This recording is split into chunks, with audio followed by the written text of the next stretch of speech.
Hello friends, welcome back to my channel. আজকে আমরা এই ভিডিওর মাধ্যমে দেখে নেব অনলাইনের মাধ্যমে আপনারা যারা আধার কার্ডের ডকুমেন্ট আপডেট করিয়েছিলেন তাদের আপডেট হয়েছে কিনা কিভাবে আপনারা চেক করতে পারেন। দেখুন, এই যে এই আপডেটের কাজ চলছে এটা কিন্তু একদমই বিনামূল্যে চলছে। এটা কিন্তু বেশি দিন থাকবে না। আপনারা হয়তো সকলে জানেন যে মাসের 14 তারিখ অবধি ফ্রি রয়েছে, তারপরে কিন্তু টাকা দিয়ে করতে হতে পারে।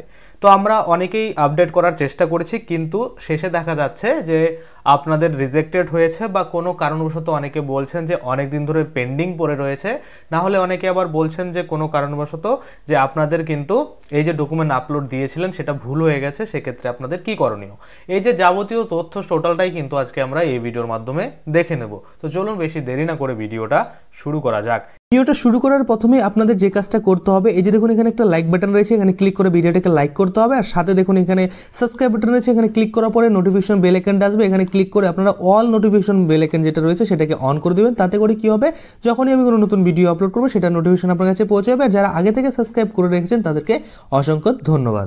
এবার আমি আপনাদের বলি, এই যে দেখুন আধারের যে অফিসিয়াল পোর্টাল রয়েছে uidai.gov.in, এখানে কিন্তু আপনারা চলে আসবেন। এখানে আসার পরে আপনাদের যে কাজটা করতে হবে, সবার প্রথমে আপনাদের ল্যাঙ্গুয়েজটা সিলেক্ট করে নিতে হবে যে আপনি কোন ল্যাঙ্গুয়েজে এই যে ওয়েবসাইট রয়েছে এটাকে অ্যাক্সেস করতে চান। তো এখানে আমি ইংলিশ অলরেডি সিলেক্ট করে নিয়েছি, তো সেক্ষেত্রে এখানে আমার ইংলিশ সিলেক্ট রয়েছে। এবার আপনারা কি করবেন, চাইলে সোজাসুজি এই ব্যানারটার উপরে ক্লিক করে আপনারা লগ ইন করতে পারেন, বা আপনার এই যে মাই আধার অপশন রয়েছে এখান থেকে ক্লিক করে কিন্তু আপনারা এখানে লগ ইন করতে পারেন। তো এখানে ক্লিক করার আগে আপনাকে যে ব্যানার রয়েছে এটাকে ক্রস করতে হবে, তারপরে কিন্তু এখানে আপনারা ক্লিক করতে পারবেন। এবার দেখুন এখানে অনেক অপশন দিয়েছে, তার মধ্যে আপনার যেটা খুশি আপনি কিন্তু এখান থেকে অপশনে ক্লিক করে লগ ইনের উপরে ক্লিক করতে পারেন। তো দেখুন এবার আমি কি করলাম, এখানে আধার কার্ডে একটু সাইডে প্রবলেম চলে, আপনারা হয়তো সকলেই জানেন। দেখুন এখন কি বলছে, you don't have permission to access on this server, অর্থাৎ আমার এখন এই সার্ভারটাকে ইউজ করার পারমিশন নেই, এটাই কিন্তু এখানে বলছে। তো দেখা যাক, আমি আবার রিলোড করলাম। দেখুন রিলোড করার পরে কিন্তু হয়ে গেল। তো আপনাদেরও এরকম প্রবলেম হবে, অনেকে বলবেন দাদা ওটিপি প্রবলেম, দাদা এই প্রবলেম, দাদা ওই প্রবলেম। দেখুন প্রবলেম তো থাকবেই, সেখানেও আপনাকে করে নিতে হবে। প্রবলেম দেখুন আমারও হলো, আপনাদেরও হবে, স্বাভাবিক। অনেকে বলছেন স্ট্যাটাস চেক করতে পারছি না, আধার কার্ড ডিঅ্যাক্টিভেট হয়েছে কিনা সেটা চেক করতে পারছি না, ওটিপি প্রবলেম। তো ওটিপি তো প্রবলেম, দেখুন একসাথে যখন অনেক ট্রাফিক আসা শুরু করে কোনো ওয়েবসাইটে, তখন স্বাভাবিক যে কোনো ওয়েবসাইটই প্রবলেম কিন্তু শুরু করে। তো সেক্ষেত্রে আপনাদের বারবার করে কিন্তু দেখে নিতে হবে। দেখুন আমি ইংলিশটা সিলেক্ট করে নিলাম, করে নেওয়ার পরে সোজা যে অফিসিয়াল পোর্টাল রয়েছে এই আধার কার্ডের, অর্থাৎ uidai.gov.in, এখানে কিন্তু চলে আসা গেল। এবার আপনাদের বলবো এই ব্যানারের উপরে ক্লিক করে দেবেন। ব্যানারের উপরে ক্লিক করে দিলাম, ক্লিক করে দেওয়ার পরে দেখতে পাচ্ছেন এখানে কিন্তু লগ ইন করতে বলছে। এবার অনেকে রয়েছে যারা কিন্তু লগ ইন করতে চান না, আপনারা এমনি দেখতে চান, সেক্ষেত্রে এমনি আপনারা দেখতে পাবেন। এই যে নিচে অনেক অপশন দিয়েছে, এখান থেকে আমি আপনাদের আগের দিনে ভিডিওতে দেখিয়েছি যে কিভাবে আপনারা আপনাদের যে আধার কার্ড ভ্যালিডিটি রয়েছে কিনা সেটা চেক করতে পারেন। তো দেখুন চেক আধার ভ্যালিডিটি, এটা কিন্তু এখানে ক্লিক করে আপনারা দেখতে পারেন। আজকে আমরা কি দেখবো, যে আমরা আপডেট করিয়েছিলাম সেই আপডেটের স্ট্যাটাস কি রয়েছে, মানে আপডেট হয়েছে কিনা। তো এবার লগ ইনের উপরে ক্লিক করতে হবে, তো আমরা লগ ইনের উপরে ক্লিক করে দিলাম। এবার এখানে আধার নাম্বার আপনাদের দিতে হবে, এখানে আধার নাম্বার দিয়ে এখানে ক্যাপচাটা দিতে হবে, তারপরে আপনাকে লগ ইন উইথ ওটিপিতে ক্লিক করতে হবে। যখনই লগ ইন উইথ ওটিপিতে ক্লিক করবেন এখানে আপনার মোবাইলে একটা ওটিপি আসবে, সেই ওটিপিটা দিয়ে আপনাকে সাবমিট বা লগ ইনের উপরে কিন্তু ক্লিক করতে হবে। তো এখানে আমরা ওটিপিটা দিয়ে নেব। তো দেখতে পাচ্ছেন এখানে আমি একটা আধার নাম্বার দিয়ে ওটিপি কিন্তু সেন্ড করে দিলাম। তো বলছে successfully generated one time password, অর্থাৎ ওটিপি। এখানে কিন্তু ওটিপিটা এবার আমাকে দিতে হবে। দেখুন এখানে একটা টাইমিং চলছে, রিসেন্ট ওটিপি ইন, অর্থাৎ এই যে যখন টাইমারটা শেষ হয়ে যাবে তখন কিন্তু আমি আবার পুনরায় রিসেন্ট করতে পারবো। তো রিসেন্ট করার প্রয়োজন নেই, এখানে দেখতে পাচ্ছেন আমার কাছে ওটিপি কিন্তু চলে আসছে। তো এখানে আমি ওটিপিটা এবার দিয়ে দেবো, দিয়ে দেওয়ার পরে তারপরে কিন্তু সাবমিটের উপরে ক্লিক করব। তো আপনাদের যদি একবারে না আসে সেক্ষেত্রে আপনারা কি করবেন, আপনাদের বারবার অর্থাৎ ট্রাই করবেন, রিসেন্ড করবেন, তাহলে দেখবেন চলে আসবে। তো এখানে আমি ওটিপিটা দিয়ে দিলাম, দিয়ে দেওয়ার পরে এই যে লগ ইন অপশন দিয়েছে, এবার লগ ইনের উপরে ক্লিক করলাম। লগ ইন উপরে ক্লিক করতে কি বলছে, এই যে দেখুন আধার নাম্বারটা রয়েছে, এটা has a active session, do you want to clear the session and proceed, yes. অর্থাৎ হয়তো আমি লগ ইন করেছি, ওটাই বলছে যে অলরেডি লগ ইন রয়েছে, আপনাদের এটা কিন্তু দেখাবে না। তো যাই হোক, এখানে এবার আমার দেখুন লগ ইন কিন্তু হয়ে গেল। এবার লগ ইন হওয়ার পরে এখানে কিন্তু পরিষ্কার দেখতে পাচ্ছেন, your Aadhaar needs document update, kindly click here two upload your proof of identity and or proof of address document. যদিও এখানে এই যে ব্যক্তি রয়েছে এই ব্যক্তির আমি আপডেট করে দিয়েছি, কিন্তু তারপরেও কিন্তু এখানে এটা দেখাচ্ছে। তো এটা কিছুদিন সময় লাগবে, তারপরে কিন্তু এটা চলে যাবে। আপনাদেরও যদি এরকম থাকে ভয় পাওয়ার কিছু নেই, কিছুদিন পরে দেখবেন এটা কিন্তু একাই এখান থেকে সরে যাবে। এবার আমরা সবার নিচের দিকে চলে যাব, সবার নিচে একদম চলে আসলাম। দেখুন এখানে দুটো কিন্তু ট্রানজ্যাকশন দেখাচ্ছে, একটা হচ্ছে অর্ডার আধার পিভিসি কার্ড, অর্থাৎ আধার কার্ড আমি যে অর্ডার করেছিলাম এই আধার কার্ডের মানে পিভিসি আধার কার্ডের জন্য, অর্থাৎ যে প্যান কার্ডের মতো আধার কার্ড হয় ছোটো, সেটা এটিএম কার্ডের মতো, সেটা ওটা একটা দেখাচ্ছে। আর বাকি আরেকটা দেখুন ডকুমেন্ট আপডেট, সেটা কবে করিয়েছিলাম 18/2/2024, অর্থাৎ এখানে সিরিয়াল নাম্বারগুলো আপনারা দেখতে পাচ্ছেন। এই 18 তারিখে যে আমি আপডেটটা করিয়েছিলাম সেটার যদি আমরা স্ট্যাটাস দেখতে চাই তাহলে এখানে ক্লিক করলাম। এখানে দেখুন কি বলছে, এই জায়গাটাতে দেখুন কি আছে, যে প্রথমে তো ড্রাফট স্টেজে থাকে, তারপরে কিন্তু পেমেন্ট স্টেজে থাকে, তারপরে কিন্তু ভেরিফিকেশন স্টেজে থাকে, তারপরে ভ্যালিডেশন স্টেজে থাকে, তারপরে কিন্তু এখানে কমপ্লিটেড থাকে। যদি কমপ্লিটেড থাকে তাহলে কিন্তু আপনার কমপ্লিটেড দেখাবে, না হলে কিন্তু স্ট্যাটাসে কমপ্লিটেড দেখাবে না। এবার অনেকেই বলবেন দাদা আমার অনেক দিন হয়ে গেল এরকম হয়েছে, কমপ্লিটেড কিন্তু হয়নি। যদি আপনাদের কমপ্লিটেড এরকম না থাকে তাহলে আপনাদের কোনো না কোনো প্রবলেম রয়েছে, যার কারণে পেন্ডিং রয়েছে বা রিজেক্টেড করে দিয়েছে।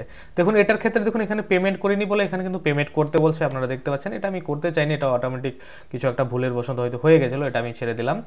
আর এটার কথা দেখুন, এটা দেখুন কমপ্লিট কিন্তু আমার হয়ে গেছে। দেখুন এখানে কি বলছে, আমার স্ট্যাটাসে শো করছে যে কমপ্লিটেড, অর্থাৎ এই যে আধার কার্ড ভেরিফিকেশান সেটা কিন্তু কমপ্লিট হয়েছে, বা ডকুমেন্ট যে আপলোড করেছি সেটার যে ভেরিফিকেশান সেটা কিন্তু কমপ্লিট হয়েছে, যার জন্য কিন্তু এখানে কমপ্লিটেড স্ট্যাটাসে দেখিয়ে দিচ্ছে।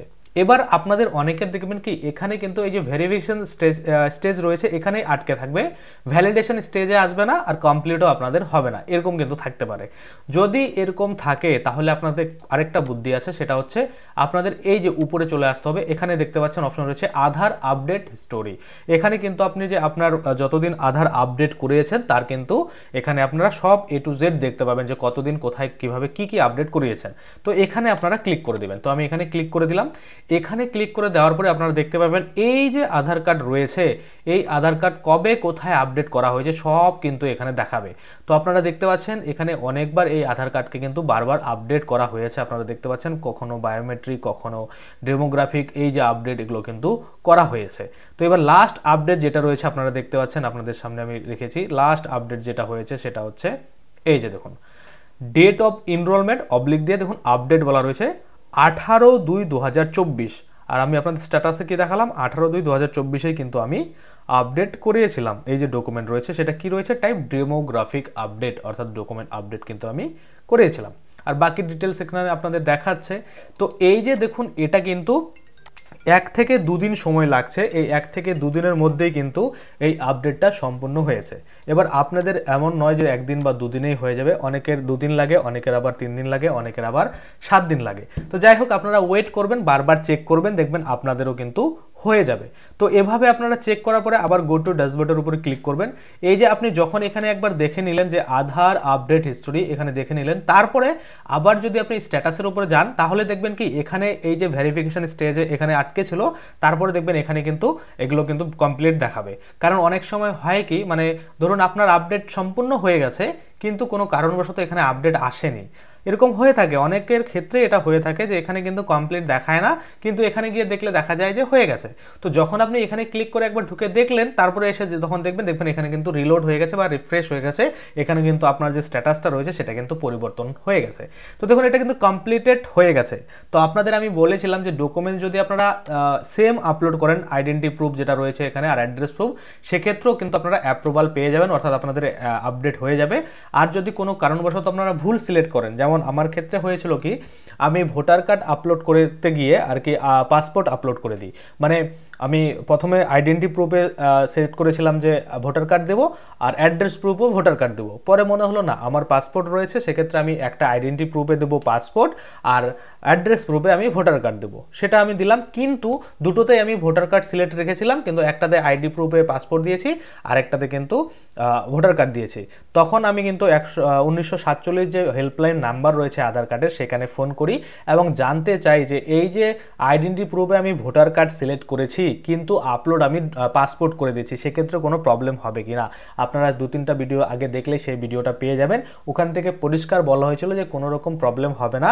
যদি আপনার আধার কার্ডের সাথে বা আপনি যে ডকুমেন্টগুলো আপলোড করেছেন সেগুলোর যদি মিল থাকে তাহলে আপনি অ্যাপ্রুভাল পেয়ে যাবেন, যেটা কিন্তু আপনাদের প্রমাণ আমি দেখিয়ে দিলাম, সেটা কিন্তু হয়ে গেল। মানে একদমই সত্যি কথা যে দেখুন আমি কিন্তু ভোটার আইডেন্টি কার্ড সিলেক্ট করে আমি আপলোড করেছিলাম পাসপোর্ট, তারপরেও কিন্তু এখানে আমার কমপ্লিটেড হয়ে গেছে। আর দেখুন এখানে লাস্টে কিন্তু আমরা দেখতে পাচ্ছি স্ট্যাটাস কিন্তু কমপ্লিট হয়েছে। এবার অনেকেই দেখবেন যে আপনাদের পেন্ডিং না হয়ে রিজেক্টেড করে দিয়েছে, অর্থাৎ আপনারটা হয়নি। তো রিজেক্টেড কেন করে দেয় এবার আমি আপনাদের বলি। ধরুন আপনি যে আধার কার্ডের নামটা রয়েছে সেটাতে কিছু বানানের ভুল রয়েছে, আপনি যে ডকুমেন্টটা আপলোড করেছেন, সেক্ষেত্রে কিন্তু ম্যাক্সিমাম আপনাদের কি হয়, রিজেক্টেড হয়। এবার আরও অন্যান্য কারণ থাকতে পারে, তো আপনাদের যে কারণটার জন্য রিজেক্টেড করেছে অবশ্যই সেটা রিমার্কসে থাকবে, সেটাকে আপনারা পরিবর্তন করে আপনাদের যে ডকুমেন্ট আপডেট সেটা কিন্তু অবশ্যই করিয়ে নেবেন। এবার যদি আমি আপনাদের দেখাই এই যে আপডেটের কাজ, এটা কিন্তু আপনাকে দেখুন 14 মার্চ 2024-এর মধ্যেই করতে হবে, তাহলেই ফ্রি করতে পারবেন, না হলে কিন্তু আপনাদের পরে পয়সা লাগতে পারে। আর পরবর্তীতে এই ডেটটা বাড়ানো হবে কিনা সেই নিয়ে আমি আবারও যদি দেখি যে ডেট বাড়ানো হয়েছে ভিডিও কিন্তু আমি বানিয়ে দেবো। তো আশা করি আপনারা বুঝতে পারছেন। আজকের জন্য ভিডিওটা এখানেই শেষ করব। যদি ভিডিওটা ভালো লাগে অবশ্যই একটা লাইক করে দেবেন। যদি আমার চ্যানেলে প্রথমবার ভিজিট করে থাকেন নিচে একটা রেড কালার সাবস্ক্রাইব বাটন দেখবেন, ওখানে ক্লিক করে সাবস্ক্রাইব করতে পারেন। আর সাথে যে বেল আইকনটা রয়েছে ওখানে ক্লিক করে বেল আইকনটাকে এনেবল করে দেবেন। তাতে করে কী হবে, যখনই আমি এই ধরনের কোনো ভিডিও বানাবো সেই ভিডিওটার যে নোটিফিকেশন সেটা কিন্তু আপনার কাছে পৌঁছে যাবে। ধন্যবাদ।